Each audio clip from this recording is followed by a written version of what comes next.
আসসালামু আলাইকুম এভরিওয়ান, আশা করছি সবাই ভালো আছি। আজকে আমরা হিস্টোলজির কানেকটিভ টিস্যু নিয়ে পড়ব এবং কানেকটিভ টিস্যু নিয়ে আসলে আমাদের টোটাল 3টা ভিডিও হবে, যার মধ্যে কানেকটিভ টিস্যু প্রপার নিয়ে থাকবে এই ভিডিওটাতে। এটা হচ্ছে কানেকটিভ টিস্যু পার্ট 1। তো তোমাদের সাথে থাকছি আমি তাজওয়ান Hasnat Tuha, Dhaka medical college.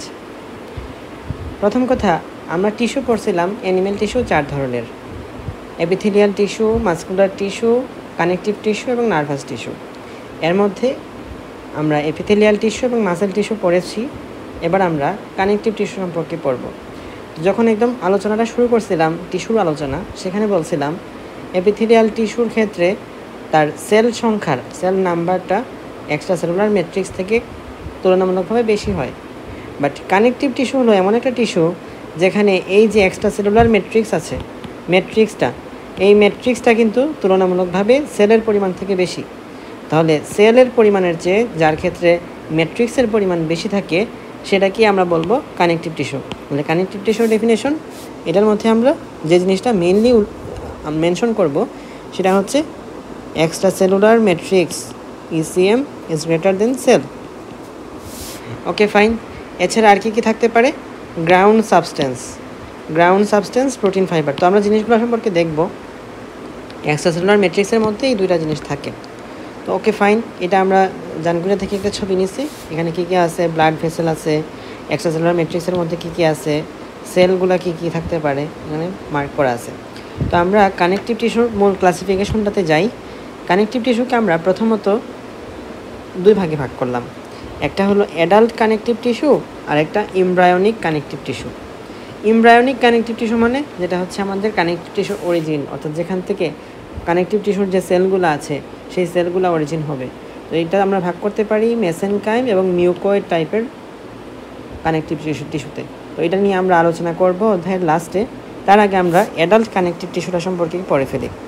Adult connective tissue মানে হচ্ছে আমাদের একদম আফটার বার্থ যে কানেকটিভ টিস্যু থাকে আমাদের বডিতে, সেটাই অ্যাডাল্ট কানেকটিভ টিস্যু। এটাকে আমরা ভাগ করতে পারি দুই ভাগে। একটা হলো কানেকটিভ টিস্যু প্রপার, আরেকটা স্পেশালাইজড কানেকটিভ টিস্যু। তো কানেকটিভ টিস্যু প্রপার আমরা তাদেরকে বলতেছি যেখানে কানেকটিভ টিস্যুর মধ্যে যে সেল, যে ম্যাট্রিক্স যেভাবে থাকার কথা, যে সেলগুলো দিয়ে গঠিত হওয়ার কথা, সেগুলোই আছে। তাহলে সেটাকে আমরা কানেকটিভ টিস্যু প্রপার বলতেছি। আর স্পেশালাইজড কানেকটিভ টিস্যু বলতে তাদেরকে বোঝাচ্ছি, আমরা ছোটোবেলা পড়ছিলাম না যে যোজক টিস্যুকে 3 ভাগে ভাগ করে: ফাইব্রাস, স্কেলিটাল এবং তরল বা বিশেষ। এর মধ্যে স্কেলিটাল আর তরল এইটাকে আমরা স্পেশালাইজড কানেকটিভ টিস্যু অন্তর্ভুক্ত বলতেছি। আর ফাইব্রাস যে পার্টটুকু নিয়ে আলোচনা করছিলাম ছোটোবেলা, সেটা হচ্ছে আমাদের এই connective tissue proper. Okay, fine. তো দেখো, স্পেশালাইজড কানেকটিভ টিস্যুকে ভাগ করতেছি আমরা আবার কয়েকভাবে: reticular connective tissue, adipose tissue, cartilage, bone, blood. এগুলো কোথায় কোথায় প্রেজেন্ট থাকে একটু এক্সাম্পলটা একটু দেখে নিবা। কমন এক্সাম্পল যেমন হায়ালিন কার্টিলেজ কোথায় থাকে, ইলাস্টিক কোথায় থাকে, এগুলো আমরা ছোটোবেলা পড়ে আসছি। এছাড়া এডিপোস টিস্যু মানে হচ্ছে ফ্যাট সাবস্টেন্সগুলো যে টিস্যুর মধ্যে থাকে, এটাকে আমরা ফ্যাট টিস্যু বলতে পারি। তো এইগুলো কোথার মধ্যে থাকে? ব্রেস্ট, বোন ম্যারো, ওমেন্টামের মধ্যে আছে এডিপোস টিস্যুগুলো। তো আমাদের আলোচনা থাকবে কানেকটিভ টিস্যু প্রপারকে ঘিরে। তো দেখো, কানেকটিভ টিস্যু প্রপারকে ভাগ করা যায় আবার লোজ, এরিওলার এবং ডেন্স। লোজ মানে বোঝাচ্ছে এখানে আমাদের গ্রাউন্ড সাবস্টেন্স যতটুকু, তার চেয়ে ফাইবারের পরিমাণটুকু কম। আর ডেন্স মানে হচ্ছে কি ডেন্স? ফাইবারটুকু ডেন্স। যেটার মধ্যে ফাইবার ডেন্স সেটার নাম হচ্ছে dense connective tissue.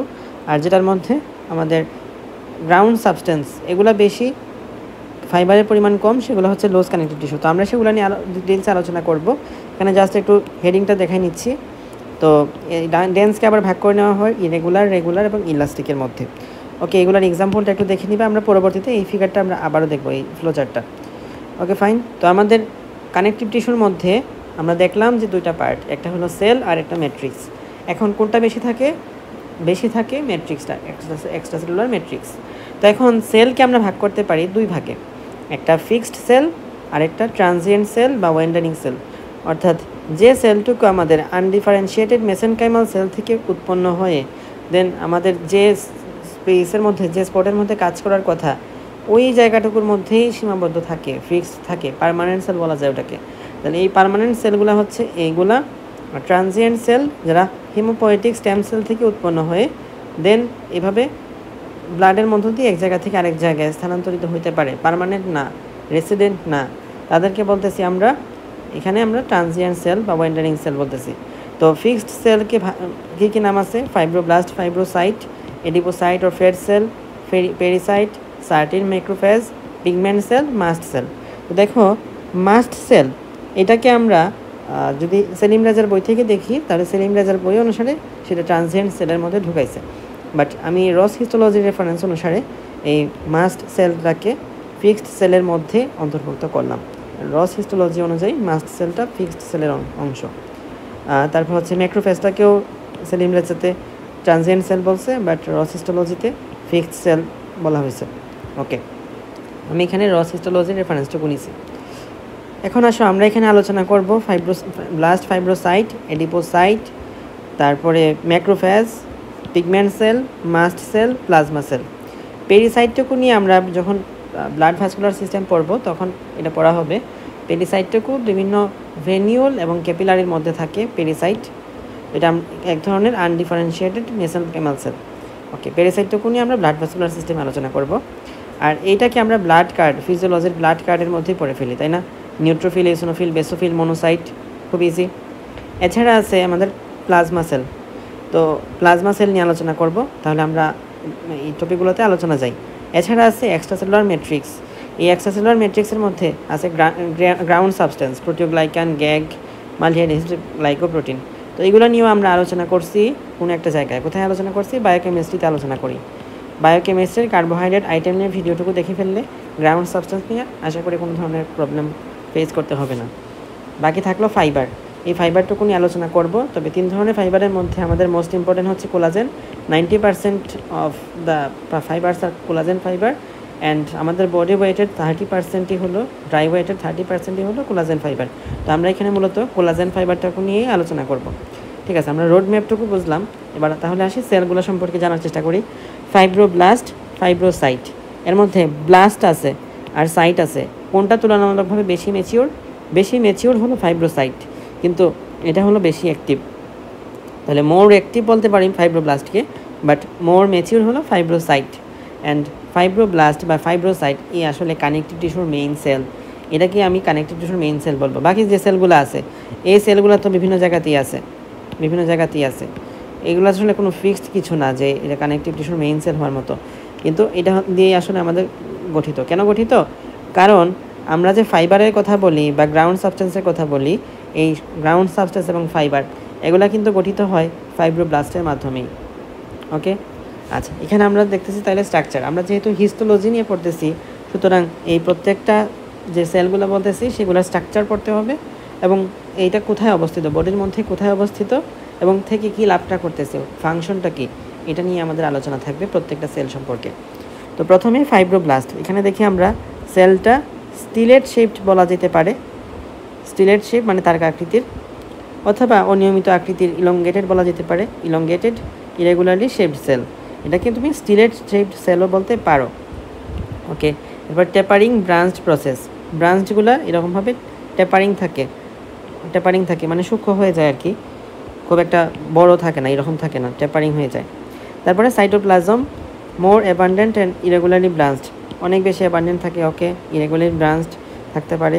Cytoplasm containing much endoplasmic reticulum এবং ওয়েল ডেভেলপড গোলজি অ্যাপারেটাস। কথা হলো আমাদের এই ফাইব্রোব্লাস্টের উদ্দেশ্য কী? উদ্দেশ্য হলো গ্রাউন্ড সাবস্টেন্স, কোলাজেন ফাইবার, তারপরে বিভিন্ন fibre, elastic fibre, reticular fibre, ground substance, এগুলাকে ফর্ম করা। তো এগুলো ফর্ম করার জন্য কী লাগবে? প্রচুর পরিমাণে প্রোটিন সিনথেসিস করতে হবে। তাহলে প্রোটিন সিনথেসিস করার জন্য তার মধ্যে কী থাকতে হবে? রাইবোজোম থাকতে হবে। রাইবোজোমটা কোথায় থাকে? রাফ এন্ডোপ্লাজমিক রেটিকুলামের গায়ে। তাহলে রাফ এন্ডোপ্লাজমিক রেটিকুলাম বেশি বেশি থাকতে হবে, এবং এটা থেকে গোলজি অ্যাপারেটাস তৈরি হয়। তাহলে গোলজি বডিটাও মানে ওয়েল ডেভেলপ থাকতে হবে, যেহেতু সে প্রোটিন প্যাকেজিংয়ের ক্ষেত্রে কাজে লাগে। সুতরাং এদেরকে বেশি বেশি থাকতে হবে, এজন্যই এরা মাছ আছে, ওয়েল ডেভেলপড আছে। অ্যান্ড যেহেতু এই যে রাইবোজোমের কথা যেটা আমরা বলতেছি, রাইবোজোম, এদের মধ্যে কি আছে? নিউক্লিক অ্যাসিড আছে। এই অ্যাসিডগুলোর বেশিরভাগ ক্ষেত্রেই নেগেটিভলি চার্জ থাকে। তো এরা আমাদের নিউক্লিক অ্যাসিড যেহেতু, তাহলে অ্যাসিডগুলো কি বেজের প্রতি অ্যাট্রাক্টেড ফিল করে না, সেই জন্য এটা হবে বেজোফিলিক। ওকে, ডান।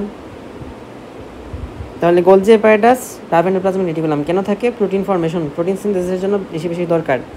তারপরে নিউক্লিয়াস লার্জ ওভয়েড ইউক্রোমাটিক, যে ইউক্রোমাটিক আর হেটারোক্রোমাটিক তোমরা পড়ছো, যেটার মধ্যে ডিএনএ বেশি থাকে সেটা ইউক্রোমাটিক। তো দেখো এটার মধ্যে যদি যত বেশি ডিএনএ থাকবে তত বেশি এই ডিএনএ থেকে আরএনএ এমআরএনএ তৈরি হবে, মানে ট্রান্সক্রিপশন প্রসেসটা ঘটবে, ট্রান্সক্রিপশন ঘটাবে। আর ট্রান্সক্রিপশন ঘটালে পরে এটা থেকে ট্রান্সলেশন ঘটবে, ট্রান্সলেশনের মাধ্যমে প্রোটিন পাবো। তাহলে আমার উদ্দেশ্য যেহেতু এই সেল থেকে বেশি বেশি প্রোটিন পাওয়া, সুতরাং বেশি বেশি ট্রান্সক্রিপশন করানোটাও আমার উদ্দেশ্য। আর ট্রান্সক্রিপশন হয় কোন ধরনের ক্রোমোজোমের ক্ষেত্রে? ইউক্রোমাটিক ক্রোমোজোমের ক্ষেত্রে। সুতরাং নিউক্লিয়াসের মধ্যে যে ক্রোমাটিনটা থাকবে সেটা কোন ধরনের হবে? ইউক্রোমাটিন হবে। Okay done. Single pale stained nucleolus হচ্ছে প্রমিনেন্ট। আর লোকেশন কোথায় থাকবে? Loose areolar connective tissue, dense regular connective tissue. Dense regular আর লোজ এরিওলার, তাহলে কানেকটিভ টিস্যু প্রপারের মধ্যে শুধুমাত্র ডেন্স ইরেগুলার বাদে। তারপরে ফাংশন কি? ফাংশন হচ্ছে ইসিএম কম্পোনেন্টগুলো তৈরি করা, গ্রোথ, জিএফ মানে গার্লফ্রেন্ড না, জিএফ মানে হচ্ছে গ্রোথ ফ্যাক্টর প্রোডাকশন করা, আর ওন্ড হেলিং অ্যাজ মায়োফাইব্রোব্লাস্ট, মায়োফাইব্রোব্লাস্ট হিসাবে ওন্ড হেলিং করা। তো এটাও রস হিস্টোলজিতে আছে, কারো যদি ইচ্ছা থাকে তাহলে এই অংশটাকে একটু করে ফেলতে পারো, মায়োফাইব্রোব্লাস্ট কীভাবে ওন্ড হেলিংয়ে কাজে লাগে। তারপর আসি ফাইব্রোসাইট। ফাইব্রোসাইট এটা হলো আমাদের তুলনামূলকভাবে ফাইব্রোব্লাস্টের তুলনায় ছোট, এবং এটা তুলনামূলকভাবে বেশি ম্যাচিওর কিন্তু লেস অ্যাক্টিভ। এটার মধ্যে কী শেপ? এটা মাঝখানে মোটা, চার দুই পাশে চিকন, তার মানে এটা একটা স্পিন্ডল শেপ। আর স্পিন্ডল শেপ সাথে এখানে দেখো প্রসেস আছে, তো এগুলো ফিওয়ার প্রসেসযুক্ত। Weakly acidophilic, barely visible with এই জিনিসপাতি লেগছে। তো লেস রাফ এন্ডোপ্লাজমিক রেটিকুলাম থাকে। রাফ এন্ডোপ্লাজমিক রেটিকুলাম এটার মধ্যে বেশি আর এটার মধ্যে কম। তো যদি কম হয় তার মানে কি? এখানে রাইবোসোম কম, তার মানে এটা অ্যাসিডোফিলিক হবে, আগেটা যেহেতু বেসোফিলিক ছিল। Okay fine. অ্যান্ড নিউক্লিয়াসটা এখানে হেটারোক্রোমাটিক। নিউক্লিয়াসটা হেটারোক্রোমাটিক কেন? কারণ ফাইব্রোসাইটটা কিন্তু ফাংশনিং না, ফাইব্রোসাইটটা হচ্ছে তুলনামূলক ইনঅ্যাক্টিভ সেল। আর ইনঅ্যাক্টিভ সেল যেহেতু, তার মধ্যে যদি ট্রান্সক্রিপশন ঘটানোর প্রয়োজন নাই, আর ট্রান্সক্রিপশন যদি ঘটানোর প্রয়োজন না থাকে, তখন সেই সেলটা কী হবে? সেই নিউক্লিয়াসটা কী হবে?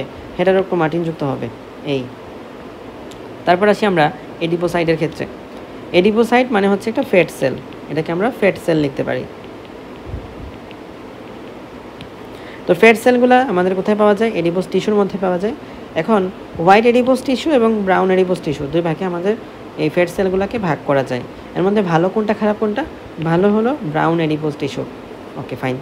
এখন আমরা দেখতে পারি এটার একটা পার্থক্য আছে, জাস্ট পার্থক্যটুকু জানলে আমাদের ডিটেলস কভার হয়ে যায়। তো এটা আমরা বায়োকেমিস্ট্রিতেও পাবো যে ব্রাউন এডিপোস টিস্যু কেন হোয়াইট এডিপোস টিস্যু, বা আচ্ছা এখানে ইয়েলো লেখা আছে, ইয়েলো আর হোয়াইট একই কথা, ইয়েলো আর হোয়াইট সেম কথা। তো ব্রাউন এডিপোস টিস্যু কেন হোয়াইট এডিপোস টিস্যুর তুলনায় বেশি ভালো? এটা বোঝার জন্য আমাদের রেসপিরেশন, ইন্টারনাল রেসপিরেশন সম্পর্কে একটু আইডিয়া থাকতে হবে।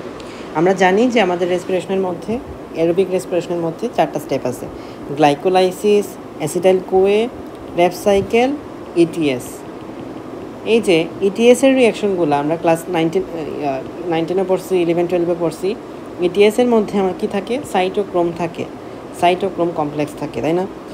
এই সাইটোক্রোম চেইন থাকে। তাহলে এই সাইটোক্রোমের যে কমপ্লেক্সটুকু আছে, এই কমপ্লেক্সটা ব্রাউন এডিপোস টিস্যুর মধ্যে হাই থাকে, কিন্তু হোয়াইট এডিপোস টিস্যুর মধ্যে লো থাকে। ফলে এই যে হোয়াইট এডিপোস টিস্যু, সেটা কিন্তু আমাদের যে মেটাবলিজম, ইন্টারনাল রেসপিরেশনটাকে তো মেটাবলিজমের পার্ট বলতে পারি। তাহলে এই মেটাবলিজমটা ঘটানোর ক্ষেত্রে সে সক্ষমতা বা পিওরলি অ্যাক্টিভেট হতে পারে না। কিন্তু ব্রাউন এডিপোস টিস্যু, তার মধ্যে যেহেতু সাইটোক্রোমটা বেশি থাকে, ফলে ইটিএসের বিক্রিয়াগুলো ভালো মতো চলবে। আর ইটিএসের বিক্রিয়াগুলো ভালো মতো চললে কী হবে? যদি গ্লুকোজের কথা বলি, গ্লুকোজ থেকে অ্যাসিটাইল কোয়ে সৃষ্টি হতো, এটা তো আমরা 11-12-এ পড়ছি। অ্যাসিটাইল কোয়ে সৃষ্টি হতো, দেন এটা থেকে ক্র্যাব সাইকেল যাইতো, ক্র্যাব সাইকেলে গিয়ে দেন এটা ইটিএসে যে এনার্জি প্রডিউস করতো। বাট এর বাইরেও কিছু জিনিস আছে, যেমন সব ক্ষেত্রে তো আমরা গ্লুকোজ খাবো না। গ্লুকোজ না খাইলে সেগুলো কীভাবে হবে? যদি অ্যামিনো অ্যাসিড খাই তাহলে সেটা পাইরুভেট অথবা অ্যাসিটাইল কোয়ে হবে। যদি ফ্যাটি অ্যাসিড খাই তখন সেটা অ্যাসিটাইল কোয়েতে কনভার্ট হবে বিটা অক্সিডেশন প্রসেসের মাধ্যমে। যদি বায়োকেমিস্ট্রি 3rd কার্ড পড়া থাকে তাহলে আমার কথাগুলো রিলেট করাটা খুব ইজি হবে। ফ্যাটি অ্যাসিড থেকে অ্যাসিটাইল কোয়েতে আসবে, অ্যাসিটাইল কোয়ে থেকে ক্র্যাব সাইকেল থেকে এই যে ইটিএসের মধ্যে, আর ইটিএসের মধ্যে আসলে এটিপি প্রডিউস করবে। তাহলে ফ্যাটি অ্যাসিডকে ভেঙে এটিপি প্রডিউস করা, এটার জন্য কোনটা বেশি পরিমাণে থাকা প্রয়োজন? আমাদের এই যে সাইটোক্রোম কন্টেন্ট ইন মাইটোকন্ড্রিয়া যেটা আছে ব্রাউন এডিপোস টিস্যুর মধ্যে। তাহলে এনার্জি প্রডিউস করা কার কাজ? ব্রাউন এডিপোস টিস্যুর কাজ। কিন্তু এনার্জি প্রডিউস করতে না পারা, তার মানে কি ফ্যাট যেটা আমার বডিতে ছিল সেটাকে তো আমি এখন ভাঙতে পারতেছি না, ভেঙে এনার্জি উৎপন্ন করতে পারতেছি না, যেহেতু আমার সেলের মধ্যে কি নাই, এই যে সাইটোক্রোম কন্টেন্টটুকু নাই। সুতরাং আমি যখন হোয়াইট এডিপোজ টিস্যুর কথা ভাববো তখন কিন্তু যে ফ্যাটটুকু আমার এই হোয়াইট এডিপোজ টিস্যুটা ধারণ করে রাখবে, যেহেতু ফ্যাট সেল, সেটা কিন্তু আর এনার্জিতে কনভার্ট হতে পারবে না। যদি এনার্জিতে কনভার্ট হতে না পারে তখন কি ফ্যাটটা স্টোর হয়ে থাকবে। এই জন্য হোয়াইট এডিপোজ টিস্যুটার মূল কাজ হচ্ছে স্টোর হাউস অফ এনার্জি, আর ব্রাউন এডিপোজ টিস্যুর কাজ হচ্ছে প্রোডাকশন অফ হিট। ওকে, ঠিক আছে, এখন তাহলে আমাদের বাকিগুলো রিলেট করা ইজি হবে। তো প্রথমত এখানে লেখা আছে সাইজ অ্যান্ড শেপ, এটা একটু মনে রাখতে হবে যে বিগ রাউন্ডেড সেল, আর এখানে small polygonal cell. Number of lipid droplet, lipid droplet এখানে একটা থাকবে সিঙ্গেল, যেটাকে ইউনিলোকুলার বলা হয়, আর লিপিড ড্রপলেট এটার মধ্যে মেনি থাকবে, যেটাকে মাল্টিলোকুলার বলা হয়। তো যেহেতু এখানে একটা লিপিড ড্রপলেট যখন আসবে, মানে একটা লিপিড যখন আসবে, সেটাকে টিসির মধ্য দিয়ে, সাইটোক্রোমের মধ্য দিয়ে সে এনার্জি প্রডিউস করতে পারবে। তো সুতরাং একটা লিপিড সেল থাকলে তো লাভ দরকার নাই, আমার একটা লিপিড সেল সেটা এনার্জি প্রডিউসে কনভার্ট হয়ে গেল, দেন আরেকটা লিপিড, অনেকগুলো লিপিড একসাথে চলে আসলো, সেগুলো আস্তে আস্তে হিট প্রোডাকশন বা এনার্জি প্রোডাকশনের ক্ষেত্রে ভূমিকা পালন করবে। কিন্তু যদি ইয়েলো এডিপোসাইট হয় তখন কিন্তু সে শুধুমাত্র একটা লিপিড ড্রপলেটকেই কন্টেইন করতে পারবে। Shape and position of nucleus, এখানে দেখতে পারতেছি এই যে নিউক্লিয়াসটুকু আছে, নিউক্লিয়াসটা পেরিফেরিতে আছে, এবং কী টাইপের, এটা কিন্তু যদি এটা যেহেতু অনেক বড় করে দিচ্ছে সেজন্য এভাবে দিচ্ছে, তুমি যদি চিন্তা করো যে এটা জাস্ট আমি এক লাইনে দিব তখন কিন্তু এভাবে হবে, অর্থাৎ এই যে শেপটা এটা কেমন হবে, এটা ফ্ল্যাট হবে, আর পজিশনটা কোথায়, পেরিফেরিতে। Okay, fine. আর brown adipose tissue, brown adipose টিস্যুর মধ্যে নিউক্লিয়াসটা কোথায়, নিউক্লিয়াসটা সেন্ট্রালি থাকবে, এবং এটা মোটামুটি গোলাকার থাকবে, রাউন্ডেড শেপ বা স্ফেরিক্যাল শেপ। তারপরে মাইটোকন্ড্রিয়া, যেহেতু আমার ব্রাউন এডিপোজ টিস্যুর মধ্যেই রেসপিরেশন, ইন্টারনাল রেসপিরেশনটা ঘটা প্রয়োজন, সুতরাং মাইটোকন্ড্রিয়া কোনটার মধ্যে বেশি থাকবে, ব্রাউন এডিপোজ টিস্যুর মধ্যে বেশি থাকবে, হোয়াইট এডিপোজ টিস্যুর মধ্যে কম থাকবে, এটা তো অলরেডি বলছি। তারপরে স্মুথ এন্ডোপ্লাজমিক রেটিকুলাম, এটার মধ্যে হোয়াইট ও এডিপোজ টিস্যুর মধ্যে ওয়েল ডেভেলপড থাকবে, কিন্তু ব্রাউন এডিপোজ টিস্যুর মধ্যে নট ওয়েল ডেভেলপড থাকবে। রিজন কি? রিজন হচ্ছে এই যে ব্রাউন এডিপোজ টিস্যুটার মধ্যে লিপিডটুকু কী হয়ে যায়, প্রোডাকশন অফ হিটের ক্ষেত্রে কাজে লাগে, প্রোডাকশন অফ হিট কনভার্ট করে ফেলে। কিন্তু হোয়াইট এডিপোজ টিস্যু যারা আছে তাদের ক্ষেত্রে তো লিপিডটা আর এইভাবে আমাদের কিছু হচ্ছে না, এনার্জি প্রডিউসে হেল্প করতেছে না। সুতরাং এই যে স্মুথ এন্ডোপ্লাজমিক রেটিকুলাম, আমরা জানি রাফ এন্ডোপ্লাজমিক রেটিকুলামটা প্রোটিন ফর্মেশনে হেল্প করে, আর স্মুথ এন্ডোপ্লাজমিক রেটিকুলামটা লিপিড ফর্মেশনে হেল্প করে। যেহেতু হোয়াইট এডিপোজ টিস্যুর মধ্যে লিপিডটুকু আছে, সুতরাং এটার জন্য স্মুথ এন্ডোপ্লাজমিক রেটিকুলামটাকে ডেভেলপ বেশি হইতে হবে।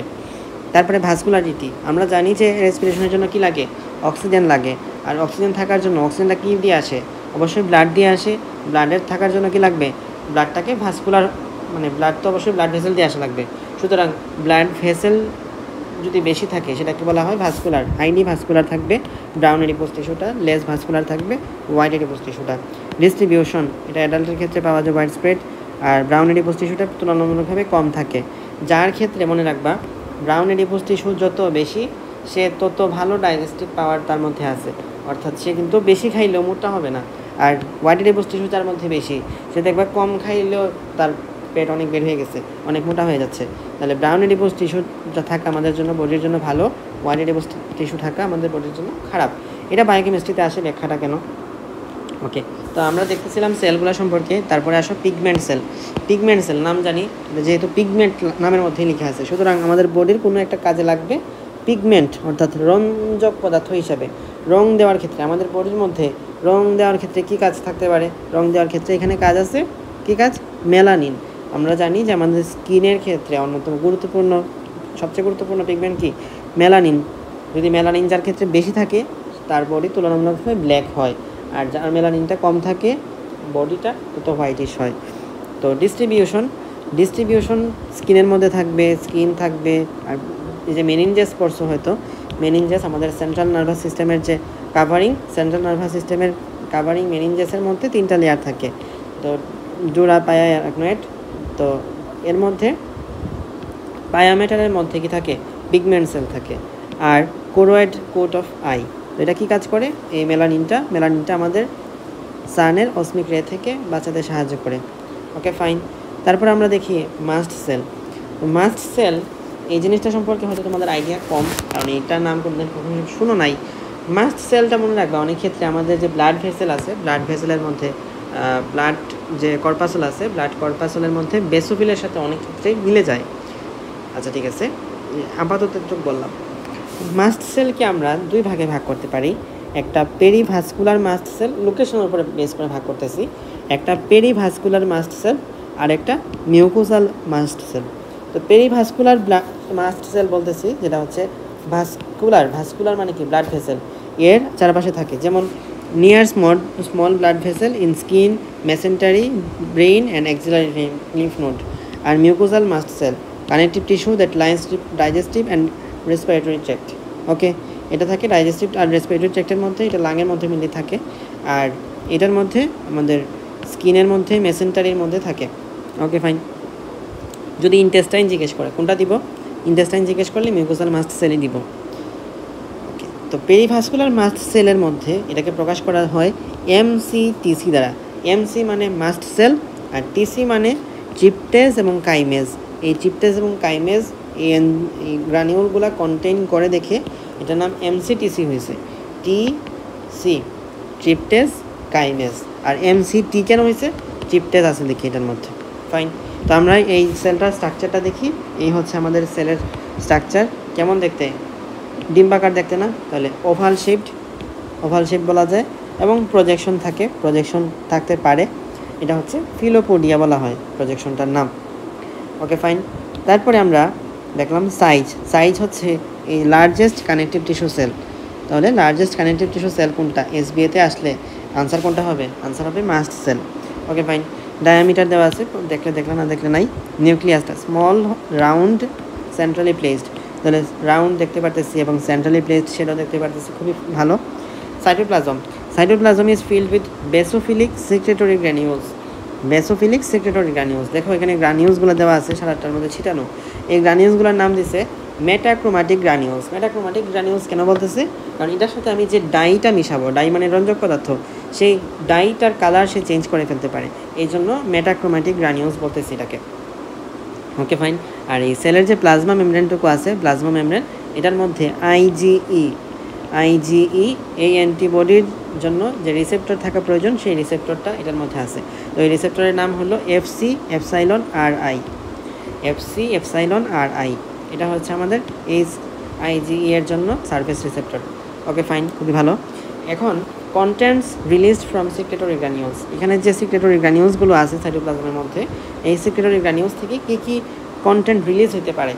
দেখো হেপারিন আছে, হেপারিনের নাম আর কই পড়ছিলা, বেসোফিলের মধ্যে পড়ছিলাম, তাহলে ওইটার সাথে এটার মিল আছে তুলনামূলকভাবে। Heparin, cytokine, histamine, phospholipid, serine protease, eosinophil and neutrophil chemotactic factors.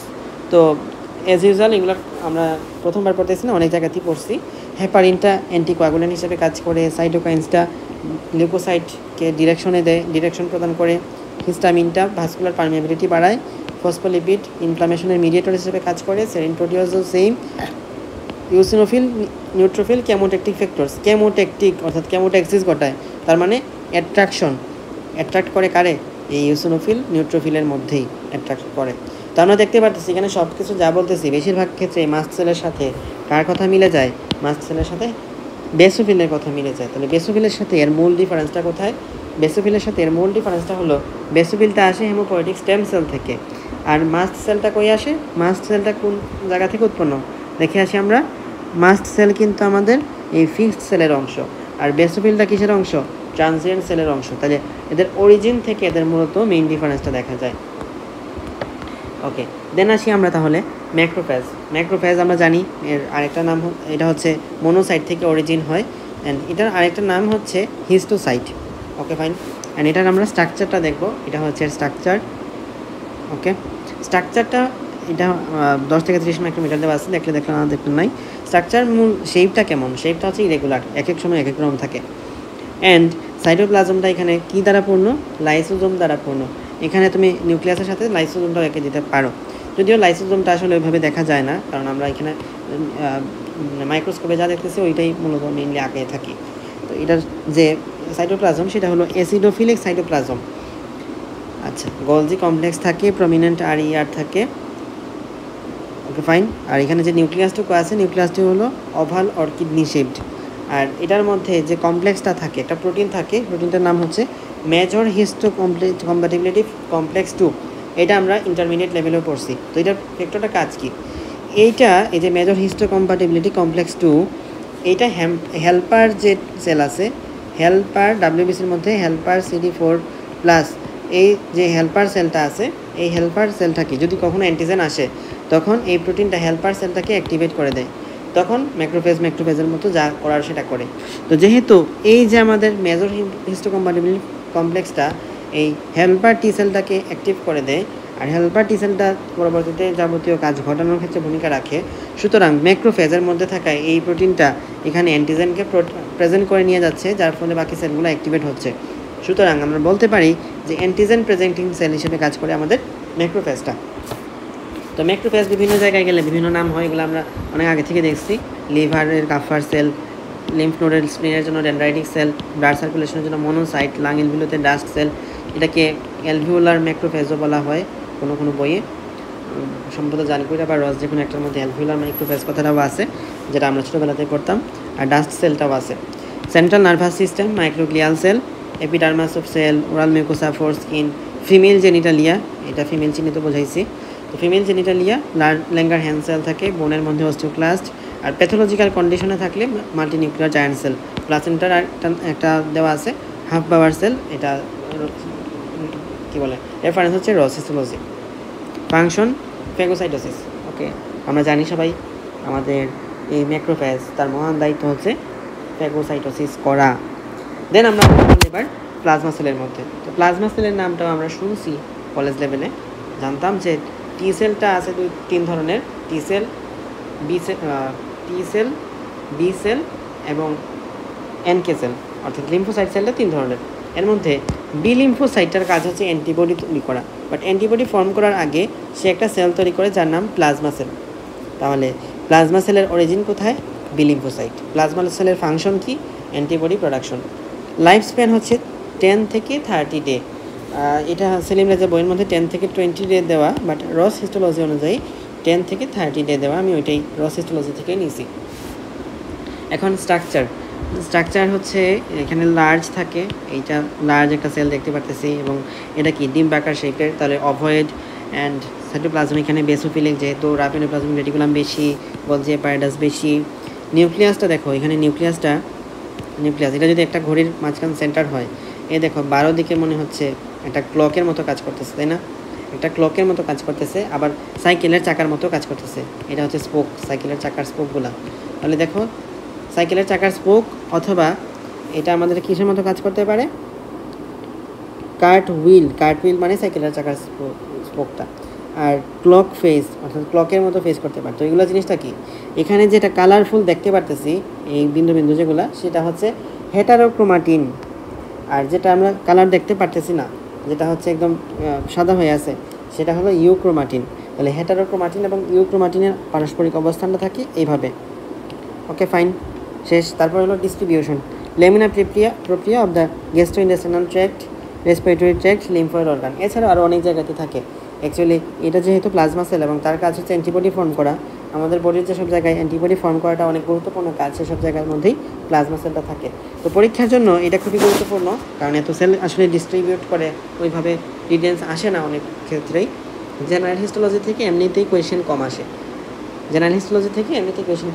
তার মধ্যে যদি আসে তাহলে এই প্রত্যেকটা সেল ইন্ডিভিজুয়ালি জিজ্ঞেস করা তুলনামূলকভাবে একটু ডিফিকাল্ট। তো আমি একটু বেসিকের জন্য সবগুলোই বলে দিলাম। আর অনেক ক্ষেত্রে দেখা যায় ভাইবার মধ্যে, স্পেশালি ফার্স্ট টার্মের ভাইবারতে যেহেতু সিস্টেমিক হিস্টোলজি খুব বেশি থাকে না, সুতরাং এখান থেকে আমাদের ফার্স্ট টার্মে দেখা যায় জেনারেল হিস্টোলজি থেকে অনেক কিছু জিজ্ঞেস করে, অনেক ডিপ থেকে জিজ্ঞেস করতে পারে যদি টাইম দেওয়া হয় এরকমভাবে। তো দেখি আমরা এখানে বিভিন্ন ধরনের সেল আছে, এটা রিটেনের জন্য আসতে পারে যে বিভিন্ন ধরনের সেল আছে, সেলগুলোর যে সেলগুলোর ফাংশন এখানে একসাথে দেওয়া আছে। যতক্ষণ যা বলা হয়েছে এগুলো আমরা বেশিরভাগ জানি। ম্যাক্রোফেজ ফ্যাগোসাইটোসিস করে, মাস্ট সেল, এটাও আমাদের ফার্মাকোলজিক্যালি অ্যাক্টিভ মলিকিউল, এডিপোসাইটটা স্টোরেজ করে ফ্যাটকে। এই তো আমরা এবার পড়বো, এতক্ষণ পর্যন্ত পড়ছিলাম সেল সম্পর্কে, যেটা মধ্যে ফিক্সড সেল ছিল, ওয়ান্ডারিং সেল ছিল। এবার আমরা এক্সট্রা সেলুলার ম্যাট্রিক্স পড়বো, যার মধ্যে গ্রাউন্ড সাবস্টেন্সটুকু আমি বায়োকেমিস্ট্রি থেকে দেখে নিতে বলছিলাম, আর ফাইবার্স টপিকটা এখন আমরা পড়ব এখানে 3 ধরনের ফাইবার আছে, collagen fibre, reticular fibre, elastic fibre. কে কোথায় অবস্থান করে, রেটিকুলার ফাইবার, ইলাস্টিক ফাইবার কোথায় কোথায় অবস্থান করে, ফাংশন কি, এটা একটু দেখবা। তো আমাদের কানেকটিভ টিস্যুর ওভারঅল ফাংশন কি? ওভারঅল ফাংশন হচ্ছে বডির একটা স্কেলিটাল ফরমেশন করা, বডির একটা স্কেলিটাল সিস্টেম ফরমেশন করে দেওয়া এবং বডির মধ্যে সাপোর্ট দেওয়া, এই সাপোর্টের কাজটা এবং স্কেলিটাল গঠন করে দেওয়া, এইটা কাজ হলো এই কানেকটিভ টিস্যুর ওভারঅল কাজ, মেইন কাজ, এবং বডির মধ্যে স্ট্রেংথ প্রোভাইড করা ইত্যাদি ইত্যাদি। তো ইলাস্টিক ফাইবার যেটা আছে, ইলাস্টিক ফাইবার কী কাজ করবে? যখন কোনো স্ট্রেচ হয় বা ব্যান্ড হয় তখন এই স্ট্রেচ বা ব্যান্ডটাকে ইলাস্টিসিটির মাধ্যমে যদি কোনোভাবে চাপ দেওয়া হয় তখন কি ইলাস্টিসিটির মধ্য দিয়ে একবার বড় হবে, তারপর ছোটো হবে, এরকমভাবে তার মধ্যে ইলাস্টিসিটি থাকার কারণে সেটা কিন্তু তার যে ভিতরে ইন্টারনাল অর্গানগুলোকে আছে সেগুলোর মধ্যে স্ট্রাকচারাল একটা সাপোর্ট সে প্রদান করে ভিতরের স্ট্রাকচারগুলোকে। এই হচ্ছে ফাংশন। ইলাস্টিক ফাইবারের কাজ কোথায় কোথায় থাকবে? যেসব জায়গায় বড় হয় ছোটো হয়, যেমন লাঙের মধ্যে যে অ্যালভিউলাইগুলো আছে, লাঙের অ্যালভিউলাই বাতাস আসলে বড় হয়, বাতাস কমে গেলে ছোটো হয়। তারপরে আর্টারি যার মধ্যে ব্লাড আসলে বড় হয়, ব্লাড চলে গেলে মানে সিস্টুলের সময় বড় হয়, ডায়াস্টুলের সময় আবার ছোটো হয়ে যায়। ইলাস্টিক লিগামেন্ট অর্থাৎ যেগুলোর মধ্যে ইলাস্টিসিটি থাকা দরকার সেগুলোর মধ্যে আছে ইলাস্টিক ফাইবার, শেষ। তারপরে রেটিকুলার ফাইবার, রেটিকুলার ফাইবারটা দেখবা এখানে রেটিকুলার লেমিনা নামের মধ্যে রেটিকুলার থাকবে। তো এইগুলো হচ্ছে বিভিন্ন মাসেল ফাইবার, এগুলোর মধ্যে পাওয়া যায়। অ্যাকচুয়ালি রেটিকুলার ফাইবার এক ধরনের কোলাজেন ফাইবার। ওকে, টাইপ 3 কোলাজেন ফাইবারের আরেক নামই হচ্ছে রেটিকুলার ফাইবার।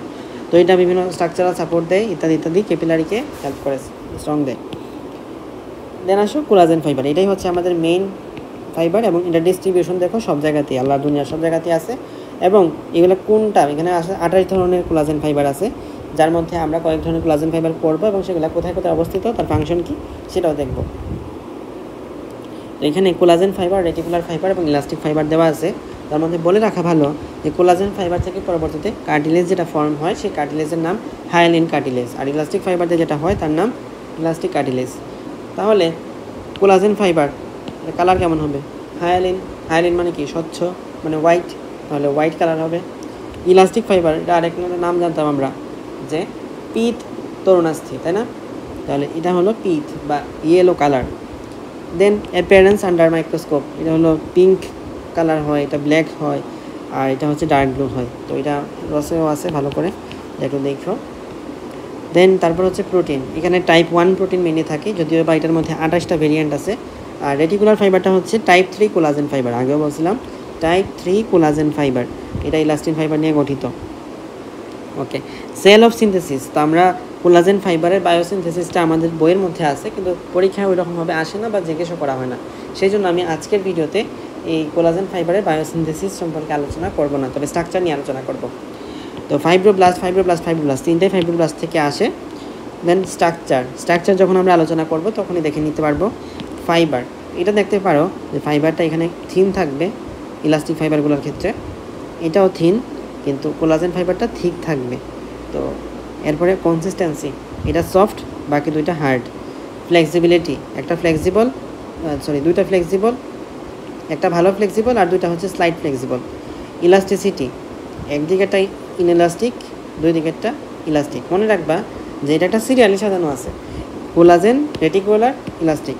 হয় এমন হবে যে এই দুইটা একই বৈশিষ্ট্য, এটা অন্য বৈশিষ্ট্য, অথবা এটা এক বৈশিষ্ট্য, এটা অন্য বৈশিষ্ট্য, এরকম হতে পারে। জাস্ট এইটা চিন্তা করবা, তাইলেই জাস্ট কোনটার মধ্যে কোনটা এটা একটু মনে রাখতে পারলে হয়ে গেল। যেমন হায়ালিন, যার অর্থ স্বচ্ছ, সুতরাং এটা ট্রান্সপারেন্ট হবে, বাকি দুইটা অপাক হবে। তারপরে ইলাস্টিসিটি কোনটার মধ্যে আছে? ইলাস্টিক ফাইবারের মধ্যে, সুতরাং ইলাস্টিক আর এটা ইনইলাস্টিক। এভাবে পেপসিনরাইজেশন কোনটার মধ্যে বেশি হয়? র্যাপিড, এটার মধ্যে বেশি হয়, এটাতে স্লো হয়, আর এটাতে রেজিস্ট্যান্ট হয়ই না। এই আর কি একটু মনে রাখতে হবে। তো আমরা ইলাস্টিক ফাইবারটা একটু দেখে ফেলি। ইলাস্টিক ফাইবারটা হলো 3 ধরনের ফাইবার নিয়ে গঠিত, অক্সিটালিন, ইলাস্টিক এবং ইলাউনিন। এইটা থাকে আমাদের আইয়ের জোনুলা ফাইবার্সের মধ্যে। ইলাস্টিক থাকে অ্যান্টেরিয়র লংজিটিউডিনাল লিগামেন্ট, যেটা ভার্টিব্রার সামনে থাকে, আর লিগামেন্টাম নুকি, এই লিগামেন্টাম নুচিটা আমরা দেখব, মুচি বলা হয়, নুকি বলা হয়। এটা আমাদের হেড নেকের মধ্যে আমরা পড়ব লিগামেন্টাম নুকিটাকে। এছাড়া যারা যদি সুপ্রেক্সের মধ্যেও একটা জায়গার মধ্যে লিগামেন্টাম নুকি কথাটা আছে। ওকে, আর সুয়েট গ্ল্যান্ডস এবং ডার্মিসের মধ্যে ইলাউনিনটাকে আমরা পাবো।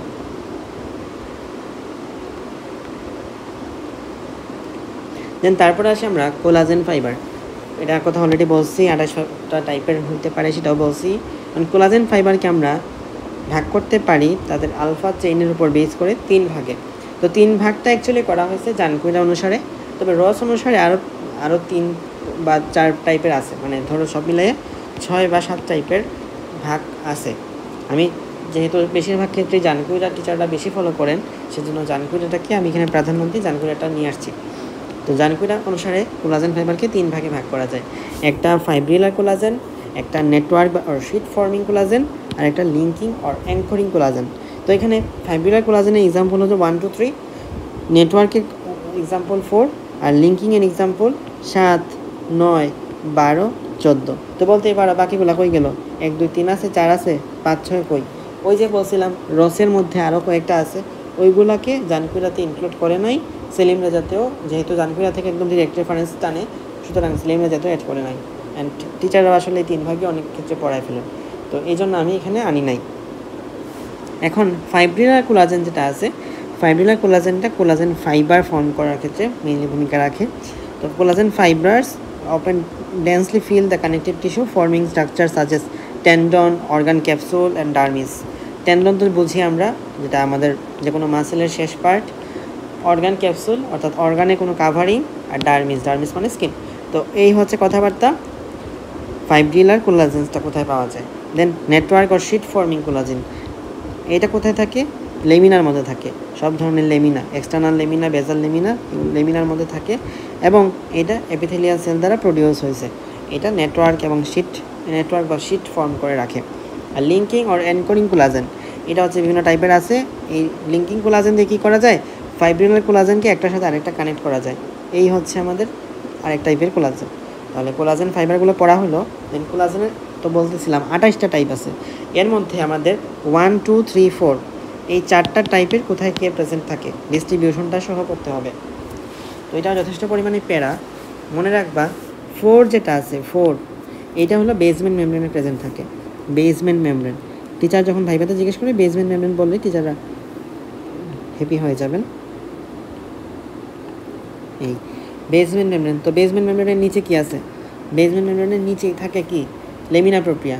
লেমিনা প্রক্রিয়ার মধ্যে থাকে এই যে বেজাল লেমিনা লিখে দিছে, তাহলে এটার মধ্যে থাকে কে? কোলাজেন ফাইবারটা। তারপরে আসি, আমরা বেসমেন্ট মেমব্রেনের মধ্যে পড়ছিলাম না, আমাদের বেজাল লেমিনা থাকে, রেটিকুলার লেমিনা থাকে, এর মধ্যে এই বেজাল লেমিনার মধ্যে কি থাকে? কোলাজেন ফাইবার থাকে। তারপরে টাইপ 1 2 3, এর মধ্যে 2 যেটা আছে মনে রাখবা, 2 নামের মধ্যে কি আছে? 2 মনে রাখবা, কার্টুলেস ভিট্রুয়াস হিউমার। কার্টুলেস ভিট্রুয়াস হিউমার, তাহলে 2 হয়ে গেল কার্টুলেস আর ভিট্রুয়াস হিউমার দিয়ে শেষ। 1-এর ক্ষেত্রে 1-এর মধ্যে মোস্ট ইম্পর্টেন্ট এক্সাম্পল হলো 1 দেখো নামের মধ্যে আছে 1 আছে না? বোনস 1, আর কিচ্ছু পারো বা না পারো বোনস বলতেই হবে। তো বোনের সাথে কিছু রিলেটেড বিষয় আছে, যেমন বোন একটার সাথে আরেকটা কানেক্টেড করে রাখে কে? লিগামেন্ট। তাহলে লিগামেন্টের নামও বলে দিবা।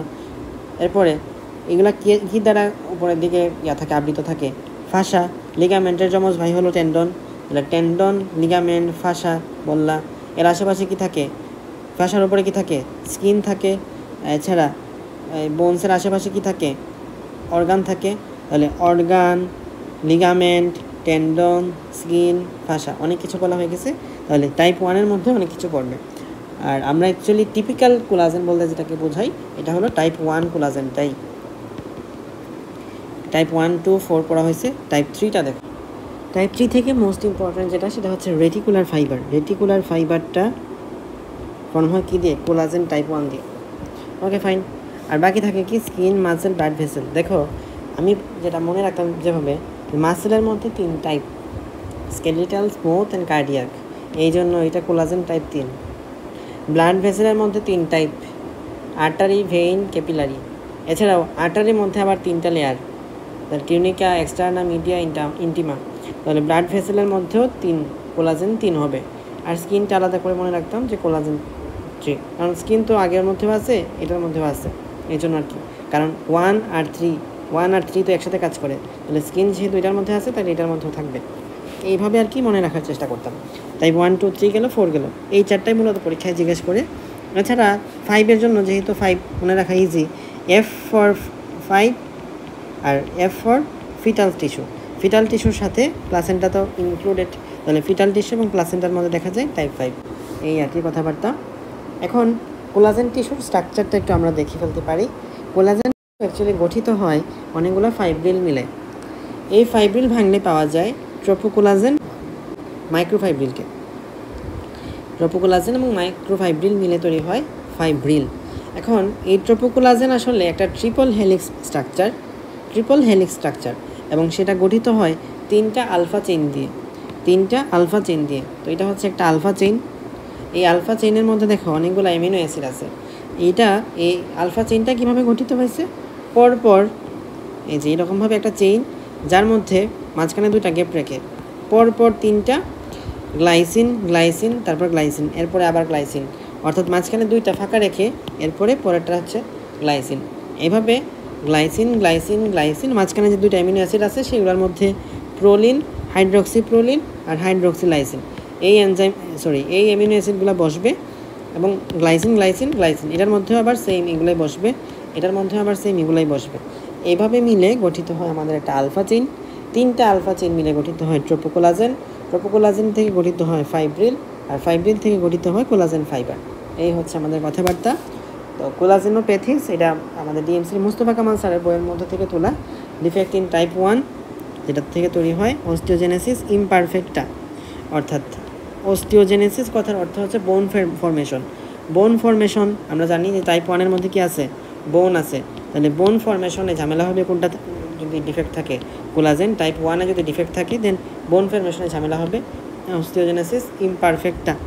তারপরে আসো টাইপ 2, এটা খুব একটা ইম্পর্টেন্ট না, একন্ড্রোজেনেসিস। আমরা পড়ছিলাম টাইপ 2 মানে কি? কার্টুলেজ পড়ছিলাম।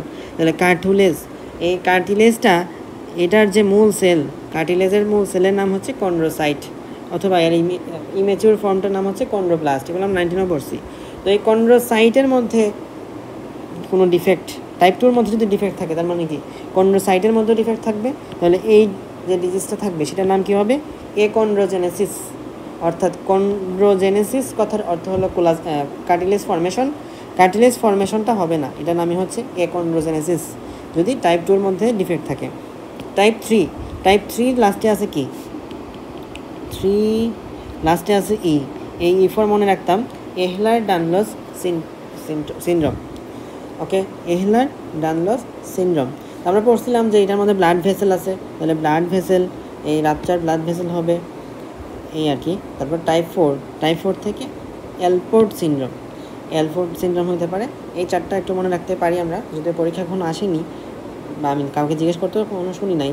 কোলাজেনোপ্যাথিস এই 4 টাইপের হতে পারে। তারপরে আমরা এতক্ষণ পড়লাম কানেকটিভ টিস্যু, তাই না? কানেকটিভ টিস্যু আমরা রিভিউটা দেখে ফেলি। এখানে আমাদের কানেকটিভ টিস্যুর বিভিন্ন টাইপের সেল ছিল। কানেকটিভ টিস্যুর মধ্যে বিভিন্ন টাইপের এক্সট্রাসেলুলার ম্যাট্রিক্স ছিল, সেই ম্যাট্রিক্সের অনেক পার্ট ছিল। তো কানেকটিভ টিস্যুর প্রপারকে আমরা মেনলি ভাগ করছিলাম 2 ভাগে, লোজ কানেকটিভ টিস্যু আর dense connective tissue. Loose connective tissue মানে বোঝায় যার মধ্যে ফাইবারটা কম কিন্তু গ্রাউন্ড সাবস্টেন্স বেশি, আর ডেন্স কানেকটিভ টিস্যু বলতে বোঝায়, আচ্ছা এখানে সেল লেখা আছে মানে কি?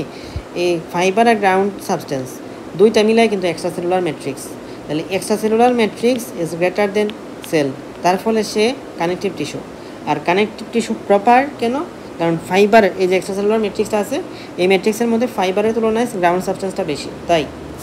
ওকে, আর এটাকে আমি ডেন্স কেন বলতেছি? কারণ ফাইবারটা বেশি, গ্রাউন্ড সাবস্টেন্সটা কম। ওকে, ফাইন।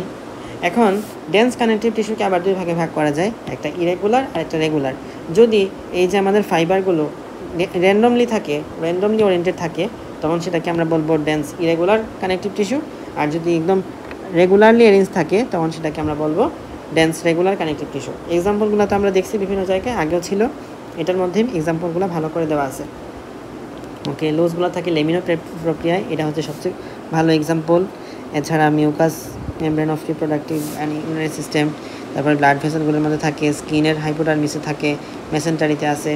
এটা যখন আমাদের ফার্স্ট টার্মে হিস্টোলজি প্র্যাকটিক্যাল হয়েছিল তখন আমাকে লোজ কানেকটিভ টিস্যুর কোথায় পাওয়া যায় সেগুলো জিজ্ঞেস করছিল। পরীক্ষার মধ্যে কিন্তু আমরা স্লাইড কিসের পাবো? লোজ কানেকটিভ টিস্যুর স্লাইড পাবো, ইরেগুলার এবং রেগুলার, প্রত্যেকের মেডিকেল ওয়াইজ ভেরি করে। আচ্ছা, ইলাস্টিক কানেকটিভ টিস্যু বলতে প্রপার কানেকটিভ টিস্যুর মধ্যে একটা কিছু ঢুকাইছে, যদিও এটাকে আমরা পড়ি না। ওকে, তো এখন যখন ভাইবার জিজ্ঞেস করবে, ভাইবার মধ্যে জিজ্ঞেস করবে লুজ কানেকটিভ টিস্যু কোথায় কোথায় পাওয়া যায়, ডিস্ট্রিবিউশনটা ভালো জিজ্ঞেস করে, কারণ এখানে আসলে পরীক্ষায় আসার মতো বা জিজ্ঞেস করার মতো খুব বেশি জিনিস তো থাকে না।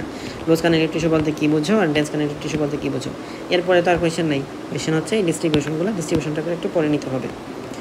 ওকে, এর বাইরে আমরা তো পড়তেছিলাম adult connective tissue. Embryonic connective tissue সম্পর্কে আমাদের একটু পড়ে নেওয়া ভালো, কারণ অ্যাডাল্ট লাইফ পড়লাম, এমব্রায়োনিক লাইফ তো পড়তে হবে। আর এই যে আমাদের বোন এবং কার্টিলেজ নিয়ে সেপারেট আলাদা ভিডিও থাকবে, সেগুলো আমরা সেখান থেকে দেখে নিতে পারবো। ব্লাড সম্পর্কে তো আমাদের অনেক কিছু জানা হয়ে যায়, আমরা আসলে হিস্টোলজি থেকে এত কিছু জানা লাগে না। ব্লাড যে ফিজিওলজি কার্ড আছে, ব্লাড কার্ড থেকে ব্লাড সম্পর্কে ডিটেলস জানা হয়ে যায়, এখান থেকে পড়া লাগে না। এডিপোজ টিস্যু নিয়ে আসলে পরীক্ষায় তেমন এটা আসে না বা টিচাররা অত বেশি জিজ্ঞেস করে না, সেই জন্য জাস্ট এখানে ডিস্ট্রিবিউশনটুকু জেনে রাখতে পারলে হয়ে যায়।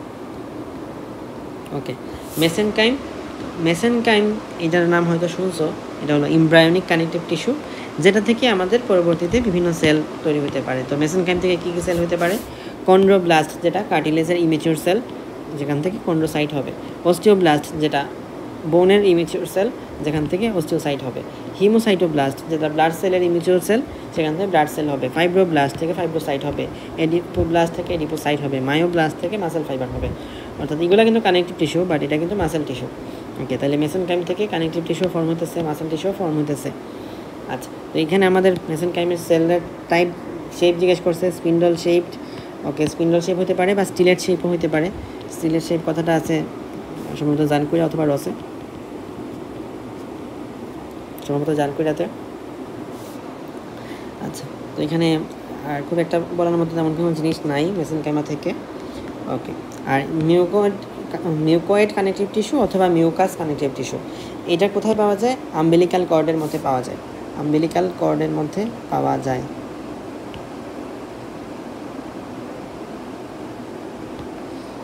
এটা আমাদের জানকুইরা থেকে কিছু কথা এখানে বলা আছে, খুব যে গুরুত্বপূর্ণ ওইরকম না, স্ক্রিনশট তোলা ছিল।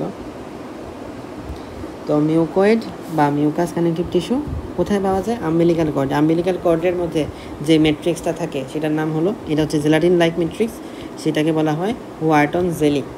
ওকে, wispy collagen fibre, thin wispy collagen fibre এটার মধ্যে প্রেজেন্ট থাকে।